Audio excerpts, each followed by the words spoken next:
India Pak సరిహద్దుల్లో high tension కొనసాగుతోంది. ఎల్ఓసీలో వరుసగా 7వ రోజు కాల్పుల విరమణ ఒప్పందం ఉల్లంఘించింది పాక్. ఉగ్రవాదంపై పోర్లో భారత్కు అండగా ఉంటామంది అమెరికా. అరేబియా సముద్రంలో భారీగా యుద్ధ నౌకలను మోహరిస్తోంది ఇండియా నేవీ. పహల్గామ్ ఉగ్రదాడిలో కీలక విషయాలు సేకరించింది ఎన్ఐఏ.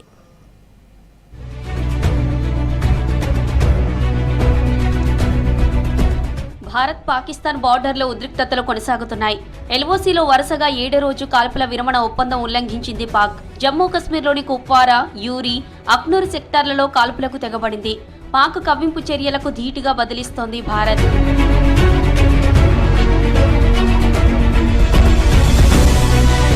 పెహల్గామ్ ఉగ్రదాడి తర్వాత పాక్ను అష్టదిగ్బంధనం చేస్తోంది భారత్.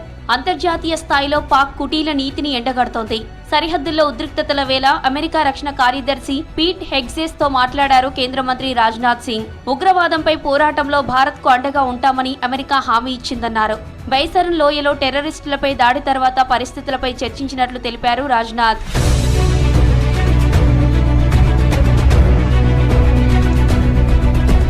ఐక్యరాజ్యసమితి భద్రతా మండలిలోని 7 తాత్కాలిక సభ్య దేశాలతో ఫోన్లో మాట్లాడారు విదేశాంగ మంత్రి జయశంకర్. ఉగ్రవాదంపై పోరాటంలో కలిసి రావాలని కోరినట్లు తెలిపారు.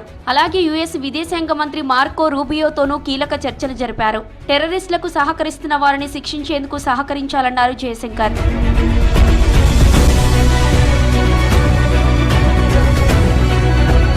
పెహల్గామ్ ఉగ్రదాడి తర్వాత పాకిస్తాన్కు వరుస షాక్లు ఇస్తోంది భారత్. ఆ దేశానికి సంబంధించిన సోషల్ మీడియా ఛానళ్లపైన నిషేధం విధిస్తోంది. భారత్పై ఫేక్ ప్రచారం చేస్తుండటంతో చర్యలు తీసుకుంది కేంద్రం. దీనిలో భాగంగా పాక్ సినీ సెలబ్రిటీల ఇన్స్టా అకౌంట్స్ బ్లాక్ చేసింది. వీటిలో పాక్కు చెందిన హానియా అమీర్, మహిరా ఖాన్ సహా పలువురు ప్రముఖుల అకౌంట్లు ఉన్నట్లు తెలుస్తోంది. ఇప్పటికే పాక్కు అధికారిక ఎక్స్ అకౌంట్తో పాటు 26కు పైగా యూట్యూబ్ ఛానళ్లపై బ్యాన్ విధించింది భారత్.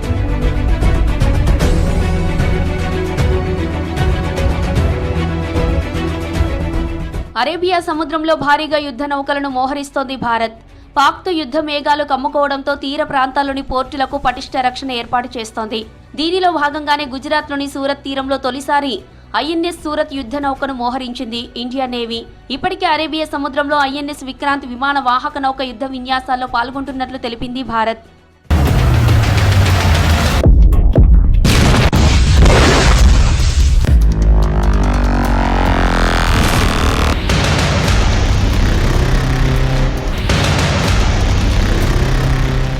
పెహల్గామ్ ఉగ్రదాడిలో విచారణ వేగం పెంచింది ఎన్ఐఏ.